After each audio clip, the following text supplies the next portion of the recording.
This is Andy Purewal for Boxing Social. I'm delighted now to be joined by John Ryder, his press conference for his fight with Andrey Sirotkin. John, how are you doing? Yeah, I'm good. I mean, it's good to be here. Nice to get fight week nearly out of the way. We've got the weigh-in tomorrow, and that's all full steam ahead. You're going in now for a WBA super final eliminator. When you consider that you've had a few losses, could you have ever envisaged that you would actually be this close to getting back in there for a world title fight? Yeah, it's always been a dream, but there was dark times, and you do question where this sport's going to go. And I'm on the cusp of something big, and I've just got to grab it with both hands now. You just mentioned those dark times. How difficult can it be to battle back from those losses and to try and motivate yourself to believe still that you can get that chance and the opportunity will still come? It's not easy, but I've got a good family around me, a good partner, good trainer in Tony Sims. I've got good sponsors around me who sit me down and they said, look, you've got to stick to this boxing, but there's other ways for you to earn a bit of money and get by. You've not just got to solely rely on boxing. You can earn money and do a bit of work and get by, and I've done that, and it does really take the pressure off. You know, you don't solely need boxing just to support your family. You can do it. You can earn a living elsewhere. So it's taken a lot of pressure off, and it's made me enjoy boxing more now. So just outside of boxing, what was you doing then, just to earn a bit of money and just to take your mind off it, like you've just said? Just doing a bit of security work for my sponsors, but it pays bills and takes the pressure off. I can imagine that's quite different to fighting, but then I can also imagine that you'd get into a few rucks, because we've seen a few ding-dongs I'll go with in recent weeks at fights and that. Yeah, no, nothing on that scale, but I enjoy it as well. It's more of a laugh. It's a bit of social time for me. The people I work with I all know well, and they try and deter any trouble as much as anything. Is that something then, you know, when you do eventually retire from professional boxing, that you'd possibly look to get into once again? Who knows? You know what I mean, I've never been afraid of a bit of hard work, so I'm not one of them that thinks, oh, I'll retire from boxing, have millions in the bank and not have to do anything ever again. I'm happy to do a bit of work and earn my keep. Now talk to me now, we are here for you fight with Sirotkin. Just talk to me about, you mentioned his awkward style, so what do you expect him to bring on Saturday night? I really don't know. He's got quite a negative style. He jumps in with the 4 shots, he jumps out, he has a little run, he has a hold, he has a fiddle. It's like I said, it's one of them. It's either going to be the easiest fight of my career or the toughest. I'm prepared for the toughest because he deserves credit, but I just really don't know what he's going to bring. It's going to be interesting to get in the ring and face off against him. How difficult can that be then, to try and read him so that you can adjust your own style to deal with what he brings? Well, I've sparred everyone in the lead up to this.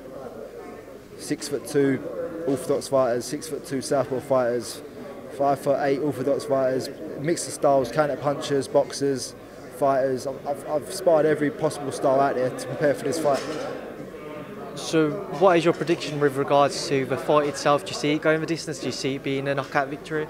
No, I'm not looking for any of them. I'm just seeing a win for myself, and just to win well and win sensible and not take too many risks, and just do what I've got to do to get through and get the win and move on to bigger things.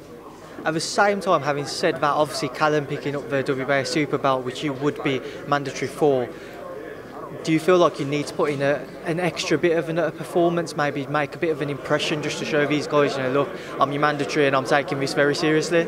Yeah, of course, because if you have a scrappy performance, people are going to say, oh, well, that performance ain't going to beat Callum Smith, that performance ain't going to beat Sirotkin or Canelo. So there is a pressure, but I've just got to take care. Styles make fights. Take care of Sirotkin and then prepare meticulously for whoever I face next.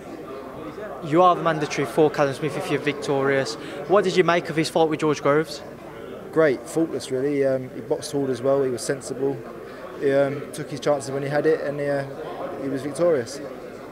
Callum's been talked about as being an awkward fighter because of his height and his reach that he has. So how do you manage to work your way in and just to maybe alleviate those advantages that Callum does have? It's tough because he is such a well-schooled fighter. I mean, he's the complete opposite to Andrey Sirotkin. He's had a good amateur career. He knows how to box. He's very complete fighter, all-round good fighter. So it's just one of them. You've got to do something special on the night to beat him, but I believe I could do it. And we've also had Canelo announced to fight Sirotkin for the WBA Regular Belt. What were your thoughts when that one was announced? Fair play to Sirotkin. Do you know what I mean? He's took a chance going out to Germany, We all know you can get legged up in Germany on a result. He's gone out there, he's knocked out the champion, he's come back and signed to fight Canelo, an absolute monster of boxing, a pound for pound great, and we're now in a division where we've got the #1 super middleweight and the pound for pound great coming up. So, I mean, hopefully Canelo stays up at that weight and big fights can be made. Is that a fight that for Rocky, regardless of whether he's victorious or not, you can still put him in there at world level because Canelo is one of the best fighters in the world, and pound for pound considered to be in the top 3? Yeah, definitely. I mean, people criticise, because there's a super title, fighting for a regular title is not the same, but it's who you fight. He's gone and beat the champion in his hometown, and now he's fighting Canelo. That makes you as worthy a champion as anyone. Now, obviously, talk to me about the rest of his card. You know, Chamberlain-Watkins seems to be a fight which is catching a bit of the imagination, but also you've got Byfield versus Ted Cheeseman. Ted Cheeseman, you obviously train with. How's Ted done in camp? Yeah, Ted's done great. He works really hard. He's always puts in 110%. He's a real consummate professional. You know what I mean? All the kids should watch how Ted trains, how hard he works. It's a great fight. Again, it's one of them you don't know what to read into it. It's either going to be one of them, an absolute barnstorm, or a real thinking fight. So it'll be good. The likes of Doyle and Gill will be another good fight. You've got a great boxer in Jordan Gill, and we'll see what Doyle can do. You're a very calm and collected character. We saw that today, and we've seen it in your past fights. You don't tend to get involved with the type of stuff which we saw between Byfield and Ted today. What would it take for you to get involved into something like that? Is it just in any fighter where if you just maybe get to them in the wrong way, maybe say the wrong thing, that it can just ignite a flame inside you just to want to bite back?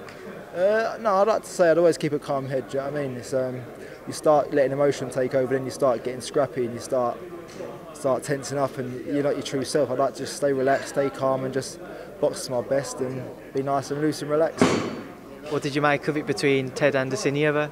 Entertaining, do you know what I mean? I was a bit gutted to be sat in the middle of it. I thought if anything starts getting thrown about here, me and Frank are stuck, aren't we? So yeah, no, it's good. It's entertaining for all the fans to see, and it makes for an interesting night. Now, talk to me about that. You're disappointed Eddie isn't here? No, it is what it is. Do you know what I mean? Eddie's making a massive name for matchroom sport over in America, and it's only right. He's over there putting in the man hours. He's got Frank here, who's his right hand man. His dad will be there Saturday night at ringside, and at the end of the day, Barry is the man, isn't he? He's the man that started it all. So, what better man to have ringside on Saturday night? Well, John, thank you for speaking to Boxing Social. No problem. Thank you for having me.